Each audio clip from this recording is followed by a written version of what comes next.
तुम्ही जर रात्रीच्या वेळी एका सुनसान रस्त्याने चाललात आणि एक मुंडकं म्हणजे नुसता चेहरा जो तुमच्या फेसच्या समोर आहे आणि तुम्ही ज्या स्पीडनी चाललाय त्या स्पीडनी तो तुमच्या बरोबर चाललाय आणि तुमच्या डोळ्यात डोळे घालून बघतोय, तर तुम्हाला काय वाटेल? मित्रांनो, अशीच एक घटना मुंबई गोरेगाव फिल्म सिटीमध्ये घडली होती. मित्रांनो, ही घटना ज्याच्याबरोबर घडली होती तो मुलगा UP वरून आला होता, स्ट्रगलर होता. तो ज्युनियर आर्टिस्ट म्हणून काम करायचा. गोरेगाव फिल्म सिटीमध्ये काही शूटिंग चालायच्या, तिथं तो ज्युनियर आर्टिस्ट म्हणून कामाला जायचा. त्याचं नाव गोपाळ होतं. आणि एकदा असंच झालं की तो एका सिरियलच्या शूटसाठी गोरेगाव फिल्म सिटीमध्ये गेला होता आणि जे शूट संपायला रात्रीचे साधारण 12:30-1चा टायमिंग झाला होता. आणि मित्रांनो, ही जी गोरेगाव फिल्म सिटी आहे, ह्या गोरेगाव फिल्म सिटीमध्ये ना वाईल्ड ॲनिमल भरपूर आहेत. म्हणजे जिथं बिबट्या आहे, वाघ आहे, भरपूर काही जनावर आहेत. आता 12:30-1चा टायमिंग झाला होता आणि ही जी त्यांची जी शूटची टीम होती, आता हे ज्युनियर आर्टिस्टकडे पेमेंट दिलं की काय त्यांचं घेणं देणं नसतं. म्हणून त्या जो गोपाळ म्हणून मुलगा होता त्याला त्यांनी पेमेंट दिलं आणि आता ह्याला बाहेर जायचं होतं. साधारण म्हणजे भरपूर अंतर आहे. जे गोरेगाव फिल्म सिटीमध्ये जे मेन बॅक आतल्या साईडला जो स्टुडिओ आहे तिथनं मेन गेटपर्यंत यायला जवळजवळ अर्धा ते पाऊण तास, म्हणजे साधारण 1 तास लागतो. ते पण कारनी वगैरे. हा तर चालत होता आणि तिथं आजूबाजूला जंगल. आता हा जो गोपाळ होता तो तिथं भरपूर वेळ थांबला. सगळ्यांना विचारलं, मला बाहेर सोडा, मला बाहेर सोडा. पण असं कोण मोकळं नव्हतंच की नाही का त्याच्या गाडीहून आहे. पण त्याला कुणी दयाही दाखवली नाही त्या युनिटच्या मेंबरनी की बाबा चल ट्रिप्सी बस आणि चल तुला सोडतो. म्हणून आता हा जो गोपाळ होता हा थोडा बोलला की जाऊ दे, मरू दे, आता काय कोण येत नाही, आपण चालत जाऊ, गाड्या तर आहेत, येतात जातात. म्हणून हा चालत तिथून निघाला. आता हा थोड्या अंतरावर पुढे गेला होता तर ह्याच्या डोक्यामध्ये एक क्लिक झालं की ज्यावेळेस 7-7:30ला एक शूटचा म्हणजे एक टेक चालला होता आणि हा कॅमेऱ्याच्या बॅक साईडला थांबला होता, तर त्याला जे ॲक्टर आहेत त्यांच्या बॅक साईडला आहे ना एक फेस दिसला होता. तो फेस आहे ना अतिशय विचित्र होता, अतिशय विचित्र फेस होता. म्हणजे विद्रूप असा चेहरा दिसला होता. आता ह्यानी काय केलं, त्याला ते आठवलं. हा बोलला, यार मला अचानक का आठवलंय. म्हणून ह्याने इग्नोर केलं की नाही, काय नाही आहे, आपल्या ते काहीतरी दिसलं होतं आणि आपण काय त्याला सिरियसली घ्यायचं नाही. त्यामुळं हा चालत निघाला. आता साधारण 1-1:45चा टायमिंग झाला होता. हा आजूबाजूला बघतोय तर आता कुठलीच गाडी बाहेर जात नव्हती का एकही गाडी आत येत नव्हती. हा अख्ख्या त्या रोडला एकटाच होता. तर अचानकच त्याला अशी थंड हवा त्याच्या म्हणजे बॉडीतनं क्रॉस झाल्यागत जाणवली. त्यांनी वळून बघितलं तर काही नव्हतं. आणि जसं त्यांनी वळून पुढं बघितलं तर त्याच्या चेहऱ्याच्या पुढं एक फेस, तोच फेस जो त्यांनी शूटच्या वेळी पाहिला होता तो फेस होता. ते बघून हा ओरडला जोरात. पण काही झालं नाही. तो फेस त्याच्या डोळे घालून बघत होता. आता हा पळायला लागला, पण तो ज्या स्पीडने पळत होता तो चेहराही त्याच्या चेहऱ्याच्या समोर तसा त्याच्याबरोबर चालला होता. आता ह्याला काही कळत नव्हतं काय करावं.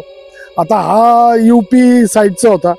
त्यांनी काय हनुमान चालीसा वगैरे, म्हणजे माणूस घाबरल्यानंतर भान नाही राहत आपला, की तो जोरात हनुमान चालीसा बोलत पळत सुटला होता. जसं तो हनुमान चालीसा पुढं जात गेली तसा तो फेस आहे ना असा लांब होत गेला.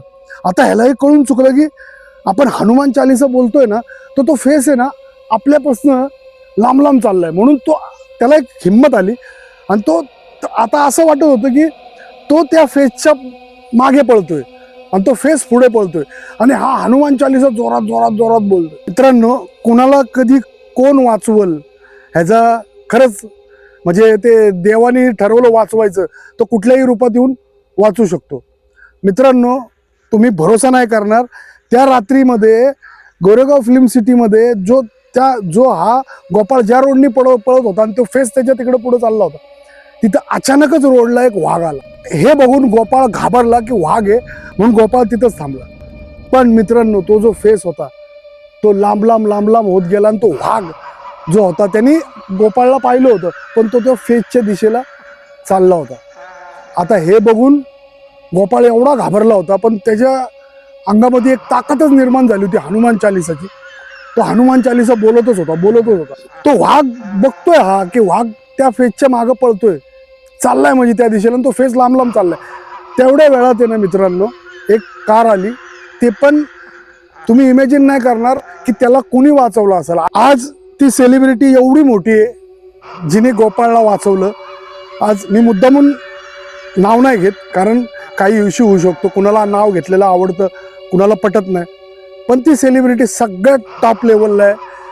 ती तिथं, तो जो स्टार होता तो तिथं आज शूटिंग करत होता आणि त्याची नेमकी गाडी त्या रोडनी चालली होती. त्यांनी गोपाळला पाहिलं घाबरलेला बघून त्यांनी ड्रायव्हरला गाडी थांबवायला लावली, गोपाळला आपल्या गाडीत बसवलं आणि गोपाळला बाहेरपर्यंत म्हणजे इव्हन त्याच्या घरापर्यंत सोडलं. मित्रांनो, ही घटना आम्हाला गोपाळनीच पाठवली, पण त्यांनी मला एक स्ट्रिक्टली वॉर्निंग केलं की सर तुम्ही त्या सेलिब्रिटीचं नाव नका सांगू. पण ह्या घटनेनंतर, ही जी घटना घडल्यानंतर तो प्रसिद्ध झाला. म्हणजे त्या गोरेगाव फिल्म सिटीमध्ये हा किस्सा आहे ना, रात्री असं घडलेलं प्रसिद्ध झालं. आणि प्रसिद्ध झाल्यानंतर मग ही चर्चा चालू झाली. तर जवळजवळ महिनाभर गोपाळ आहे ना गोरेगाव फिल्म सिटीमध्ये महिन्याभरात गेलाच नाही, कारण की त्याच्या मनामध्ये भीती होती. पण त्याला काही महिन्यानंतर त्याने डेअरिंग केली आणि तो पुन्हा तिथं गेला. तर तिथं असं कळलं की तो जो फेस होता, तो फेस एक लाईट बॉय होता.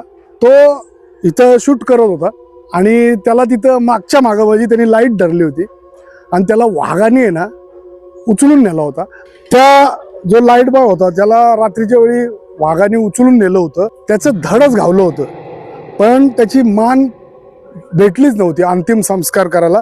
पण ती जी काय बॉडी भेटली होती, खालचं धड, ते पण पूर्ण अर्धवट खाल्लेलं अशा अवस्थेत भेटलं होतं. आणि असं म्हणतात की तो जो फेस होता, तो जो चेहरा त्याच मुलाचा होता जो लाईट बॉय होता आणि तो तिथं दिसतो.